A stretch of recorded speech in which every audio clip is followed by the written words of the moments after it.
Hey boys and girls, welcome back to Munro & Associates. We're going to give a quick wrap up, Ben and I, on the Mach-E, and we're going to probably start right from the beginning, and that would be the ride and drive.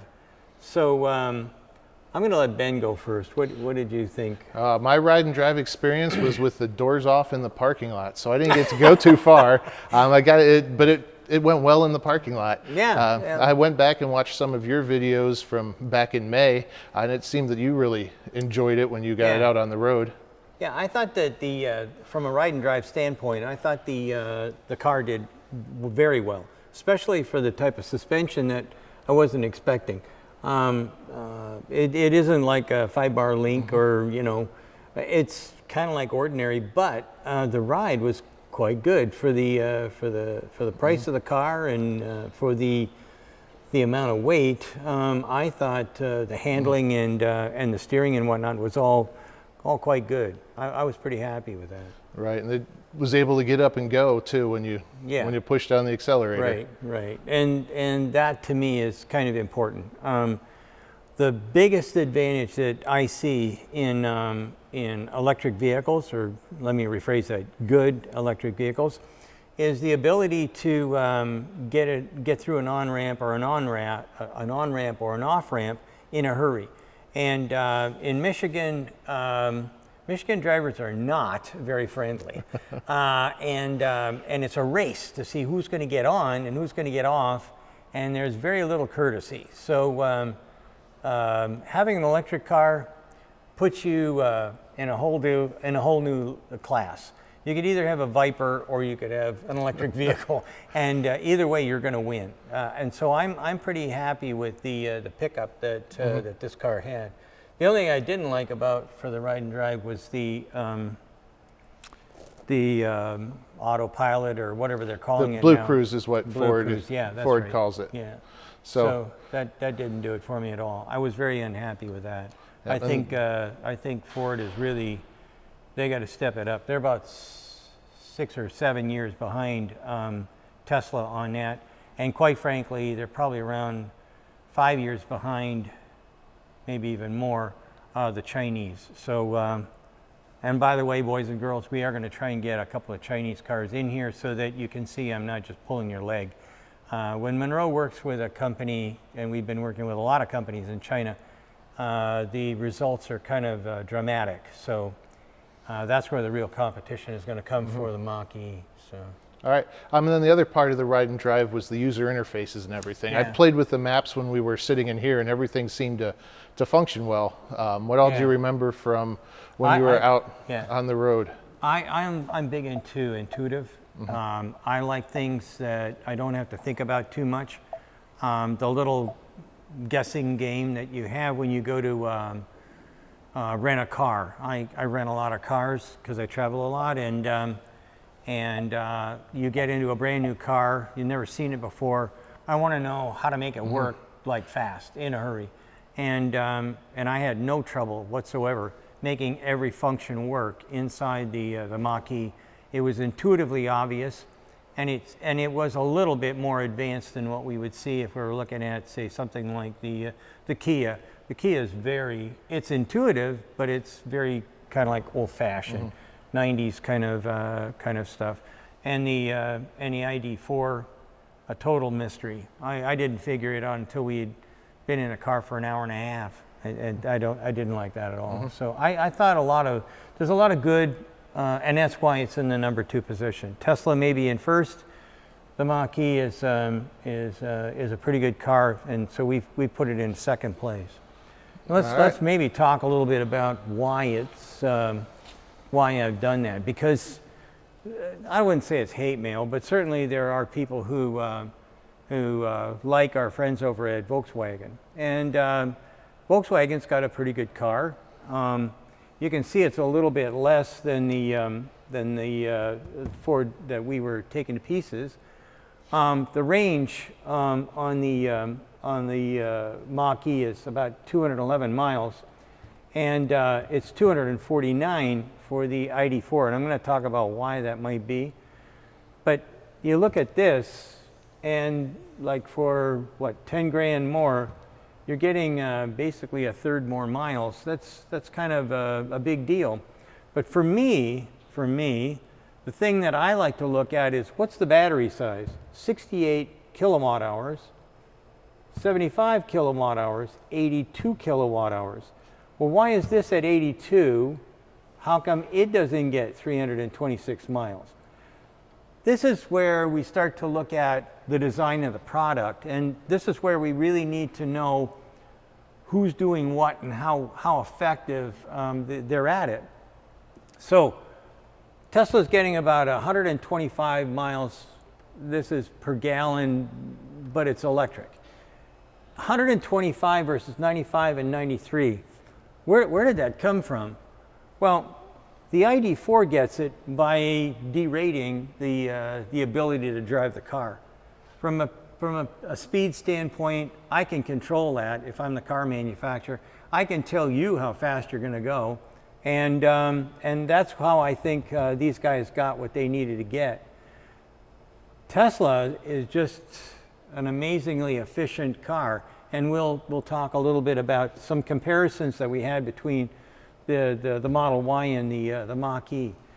But these guys here, the Mach-E, what they're trying to do is they're trying to keep up with the guys over on the Model Y, and that sort of stuff, that tells me that they understand the customer a little bit better. Or maybe Volkswagen is looking still at the old folks that might be getting into their vehicle.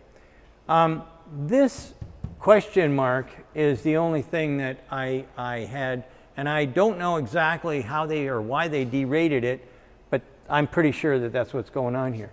The other thing you got to look at is weight. So you look at the Mach-E, and it's staring you at basically 4,600 pounds, and down here I got 4,400 pounds. Anytime you get close to around 200 pounds of difference, you're going to have a lot of extra drag that you've got to pull along with you, or actually not drag, but weight that you've got to pull along with you. And this again is why these guys are getting more mileage, simply because there's less coefficient of friction in the bearings that they use, and they don't have 200 extra pounds of weight to drag around. This is where Ford can make an improvement, a big improvement. Drag coefficient, this is a big deal as well.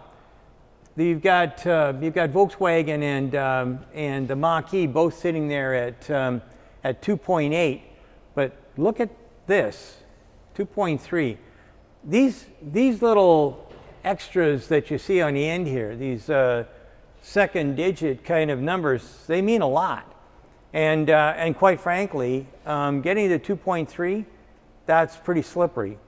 If you could get rid of the rear view mirrors, like the wing mirrors, you could drop this to about 1.9 or something like that. These are things that we have to start looking at seriously if we want to get range. So this chart right here, this tells us a lot more than just some facts and figures. This tells us what kind of a design Ford has really got, and how they or where they need to make a change in order to get better. Like I say, they're in number 2 position, but number 1 is quite a ways ahead of them, and they got a lot of catching up to do. So. Right, and just a few things to add into that, Sandy. Most engineers can affect one thing in this column that will affect efficiency, which is the weight. Most of the engineers don't have anything to do with the drag coefficient. They're working on the interior, they're working on something that's not on the outside. They're told by styling what this needs to look like.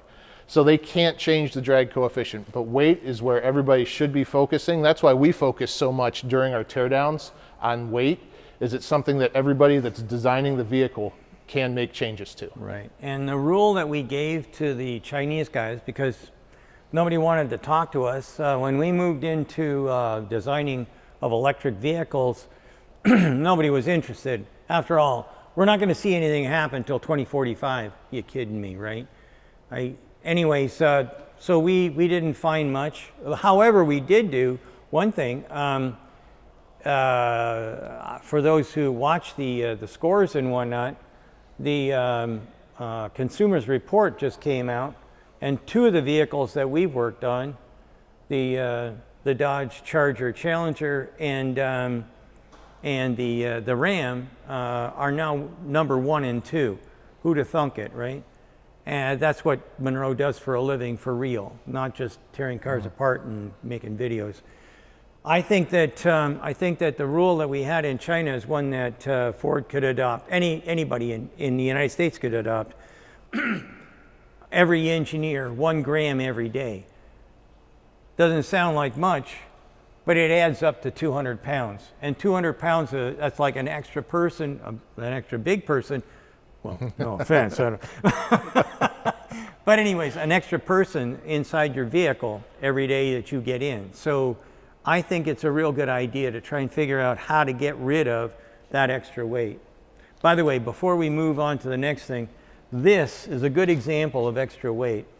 This is the cooling system. And I'm telling you what, that's just way over the top. I bet you there's at least 20 kilos, 30 kilos that we could probably get rid of in the way of hoses, connectors, clamps, bits and pieces that I don't even know. All these things, and then there's the fluid that goes inside of it. Fluid weighs something. As you shrink things down, you can get rid of weight. Donna said that she was going to be getting rid of some. They were in the process of redesigning this. Good on you. That's what you need to do. Get rid of this. But while we're talking about this, let's just say that one of my all-time favorites, that out Tesla is that wonderful drain inside the frunk. Excellent idea. Excellent. So why don't we move on then to the body? All right, we can do that. So we'll give a real quick summary of the body in white. When we tore this apart, we were kind of in awe at first at how big it was. We had to kind of wrap our heads around how much weight is in these vehicles, getting into EVs and the crash standards that they're trying to pass. Ford did an excellent job with their crash ratings on this. The IIHS has rated the Mach-E as a top safety pick. It didn't get top safety pick plus because of the headlights. It wouldn't illuminate around the corners enough on a few of the trim levels. But from a impact and crash requirements, they were able to get good ratings on everything. So they do have some large crush cans in the front, much bigger than what we're used to seeing in sedans. But again, we've talked about that. There's more weight in the vehicle with all of the batteries. They've done a lot with the sorb test, with the extra cradle up front and the extra pieces that were bolted on behind the wheel well. Again, when we've watched those videos, they did a really good job of crashing and mitigating the energy that's going on. When we looked at the rear of the vehicle, they had the Y brace in the rear quarter panel. That helps a whole lot with the roof impact as well as rear impact. Roof crush, I should say. That helps a whole lot with roof crush as well as rear impact. And then they've put in some high strength steels, some hot stamp steel in the body in white. This again helps absorb energy in crash requirements when you have a lot more weight in this vehicle. All that being said, this is still a pretty heavy body in white. It looks like they've designed this the same way as the thermal system that Sandy just talked about. They got it to the point where it worked, and we're hoping that there's some optimization coming on with this from a weight standpoint. From things as simple as scalloping different pieces to remove a couple of grams here and there, integrating brackets into the same piece to be able to remove a little bit of weight, to potentially some redesigns to combine pieces and remove some larger volumes or larger masses in certain areas. Yeah, I think you've said it beautifully, and I'm not going to add much to it, but there are a couple of brackets here that basically only support one screw. It's hard for me to believe that they couldn't go back in and get rid of that fender mount the fender mount bracket in favor of doing something a little bit different to reduce the weight. Like I said, it looks like around 200 pounds or thereabout. Let's hope that these guys are going to go in there and see what they can do about getting rid of some of that stuff. But before we leave the body in white, We aren't going to be talking a lot about all the other stuff, but I will tell you, again, something that Ford did that out-Tesla'd Tesla is the door mechanism, the push-button doors. I'm really, really impressed with that. I love the fact that they got rid of the door handles, and for me, that's aero on top of the fact that the basically moving into the new world, or the new way of getting the job done. I like the no door handles on the Ford.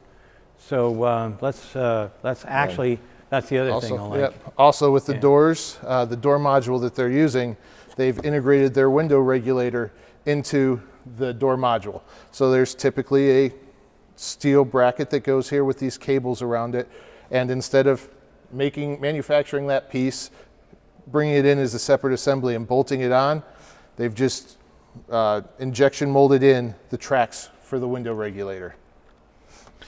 So there's no grease that's on the tracks themselves. There's a little bit of grease around where the wires hit some plastic, but it's a very smooth operation, and it's weight reduction and cost reduction.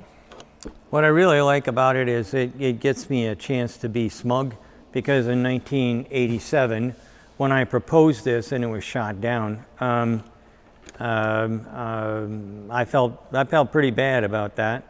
Later on, I found out that General Motors had decided to go to a door module, and some of the people at Ford who were old and wanted to make it so that the guys dive in and try and hook all this stuff up blind inside the door, they kind of like died or moved on. And now we're looking at, this is best in class without a doubt. Nobody's got anything as good as this one. So congratulations to Ford, good on you. We'll move the conversation to interiors. The interior of this car I thought was properly well executed. Properly executed. There was nothing that was really crazy over the top. And the interior, it was functional. Very, very functional for a $45,000 vehicle. It's what I would expect to be in a $45,000 crossover vehicle. Yeah, it was comfortable and functional, and that's the other thing. Comfort and function. I don't need to have orange seats with black piping around it and stuff like that. I'm kind of looking at, when I get in, what does it feel like? Tesla still has the best front seats on the planet as far as I'm concerned, but this car, I'm telling you what, I had no big complaints. I couldn't find anything that I could just say I hate this. To me, it fit. It fit like a glove. It was perfect for me. Yep. The only issue that I really had with it was accessing one of the vent wheels, because it was kind of hidden behind a screen. But that's more of a personal thing than something that's really wrong with the car. Yeah. Now that you brought that up, I didn't much care for that either. I didn't like the venting. But again, that's something I'm sure was in their parts bin. And when you are working at some big place like Ford, the first choice is to go back to the parts bin because it's going to be cheaper. It's already been tooled. It's in another vehicle. It's almost free. And you can just grab that, stick it in, and call it a day. But I wouldn't have picked that one. I didn't care for the vents. So yeah, but everything else was, if I was driving it every day, I wouldn't have any complaints. And you know what? After I set the vents once, I wouldn't care anymore either. So anyway, let's go on to... Yeah, we can hop on to the battery box, the battery tray. This is again, an aluminum extrusion, aluminum sheet metal on the bottom with some aluminum extrusion ribs running through. This is a early production version of the Mach-E. We had a lot of back and forth on how this was put together. There's a lot of questionable programming for the robotics on the welding and the self-piercing rivets that go in. Might be handmade still. Kind of a back and forth discussions. Hopefully there's some quality improvements on this, not that this was going to fail. It just doesn't look like a production vehicle at this point. We're getting into this again. The large extrusions on the side rail gave Ford, I should say, the large extrusions on the side rail gave Ford a lot of side impact safety for the batteries. which you could tell was a priority in this design. Not sure if they have any opportunities or anticipating going back to redesign this to kind of save some weight here, but there, with something so large, it's a good place to take a look at some potential weight savings. And then the thermal system that was in here wasn't my favorite thermal system we've seen. It had 5 individual cooling plates, and each one of those cooling plates needs a connection. Whenever you have more connections, that gives you more leak path potentials. So if you could reduce those somehow, it would make for a better lasting battery, or better lasting thermal management system. And then after the batteries were put in, I didn't really care for how the batteries were connected to each other. The bus bars had to run from one side of a battery to the outwall, to the outboard, back to the center, to the outboard to connect the positives to negatives together. When we tore down the ID4, all of the connections were down the middle. So this reduced the weight and the cost of the bus bars and electronics that were inside of the battery tray. Both Ford and Volkswagen are working with LG on their battery modules. So I don't know if there's any possibility Ford can get with LG and have them switch around some of their module configurations so that they could get something like that, but it would make for a much simpler assembly and lighter weight connections if they can. Well, the other option here too is that instead of putting these large aluminum extrusions out here, I'm personally a fan of the 4680 style battery, and I'm now hearing that there's going to be plenty of other people producing that battery. I like the idea of just having all the batteries going in. They're all glued in place. It's one huge solid battering ram of a structure that I could use. And if I was going to do that, then I'm really thinking that the right approach might be to go to what we were talking about before with a plastic battery tray or a composite battery tray to make sure that I don't pick up extra cold or extra heat that I don't want, because that's thermal. This conducts real quick. I don't really want that to conduct really quick. What I want is a thermal blanket to try and keep these batteries at a constant temperature. And so I think that this is a good example of where Ford might want to start thinking about the next generation, thinking about how do I move away from something that's like that, massive and whatnot, and basically complicated to something that might look a little more like either the strategy that Tesla's using or the strategy that that the ID4 is using. I will tell you, I like the ID4's cooling system better than I do the Ford, simply because of all the joints and whatnot. The guys at VW got rid of most of that. Yeah. So anyway, it's a good design, but this is a design that can be improved a lot. And if we looked at Tesla, Volkswagen, and Ford definitely would come in last on the battery tray, as far as I'm concerned. Mm-hmm. Yeah. So why don't we move over here a little bit further, and we'll talk a little bit about the electric motors. Did you want to kick it off? Sure. We will start with the rear motor. This is the housing from the rear motor. This thing is very large, as we have said a few times. A couple of things we saw in here that we weren't too impressed with, or the one thing that we saw in here that we weren't impressed with at all was the park pawl, not being able to integrate that into the braking system to start with. Was a little bit disappointing, and again, that's something that Donna has said they're looking at removing. So hopefully in a model year or two, they will have an electric motor that doesn't have a park pawl in it. So that'd be able to take all of the weight and cost out of this system and still be able to get the same functionality for the park brake. And actually, when we talk about weight reduction, I can't remember how much that thing weighed, but my guess is that it's a couple of kilos. So 4 or 5 pounds, getting rid of that's a good deal. That's a nice start on trying to get rid of, what do you call it, 200 pounds. Mm-hmm. So that's like 10, yep. yeah, that's a good start. Right, and then just to be able to house all those components in the actuator, you can take the housing and redesign the housing. Absolutely. So not only the parts that you're talking about coming out, everything else, all the ancillary equipment that's around it gets to come out as well. Then the other thing that they have in here is a oil pump with a plate heat exchanger to cool.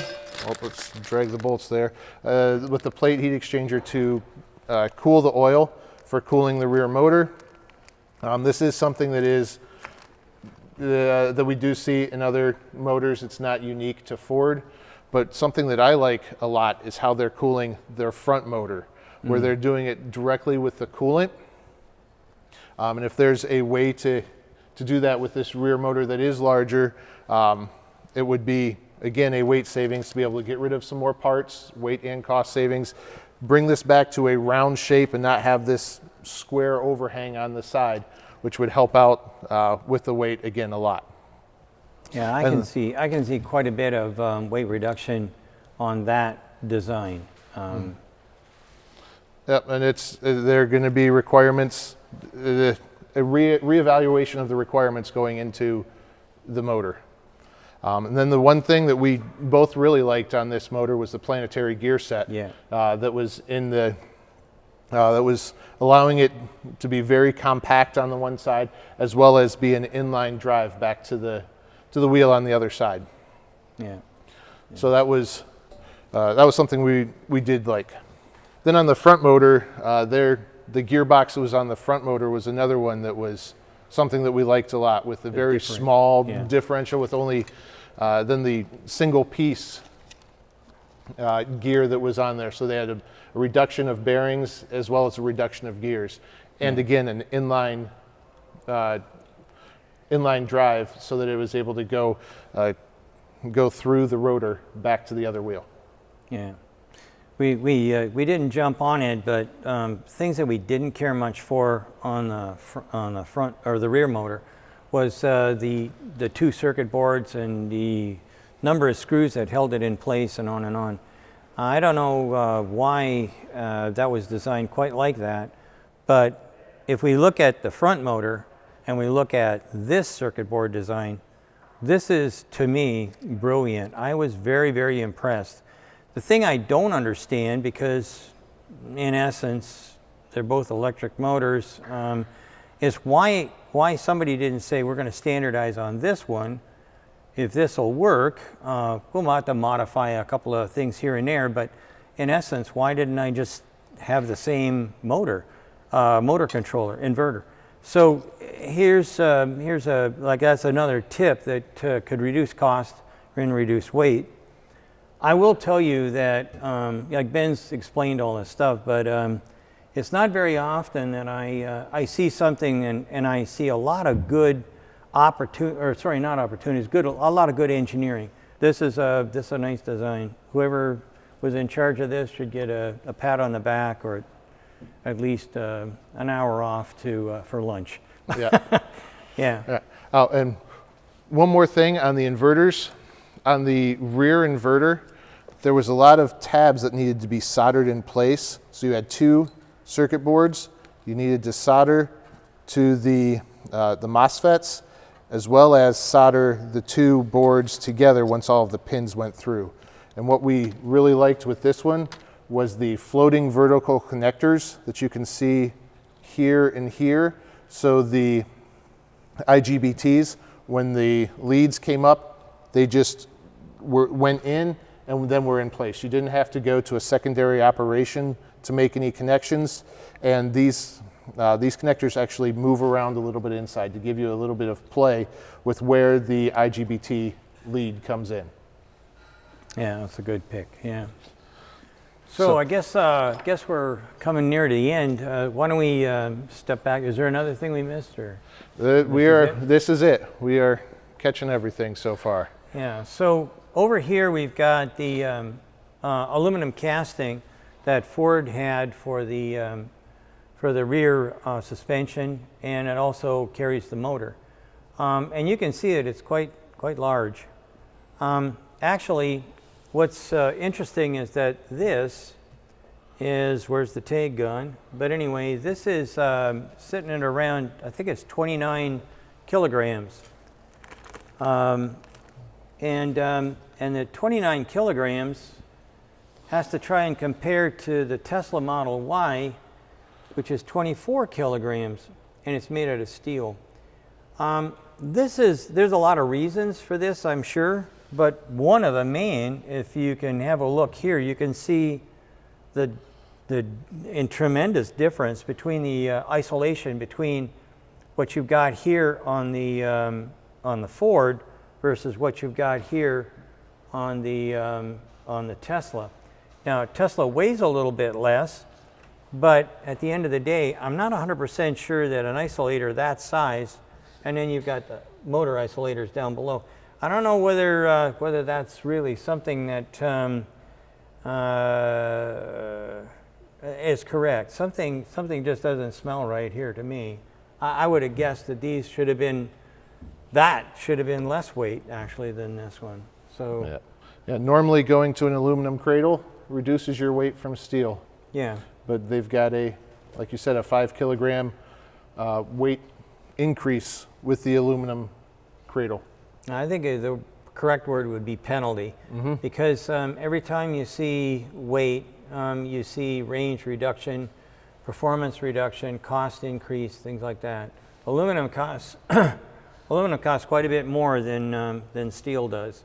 And although this looks complicated, in volume, I can crank this out fairly quickly using stamped parts and welding them together. And steel is like dirt cheap. So I think that this may be another place where Ford can go in and have a look at it. I don't know whether I'd change the casting, but I'd certainly start looking at why is this one so much bigger than that one? They're basically carrying the same loads. And then like you said, the motor isolators, it's the same change in size for those.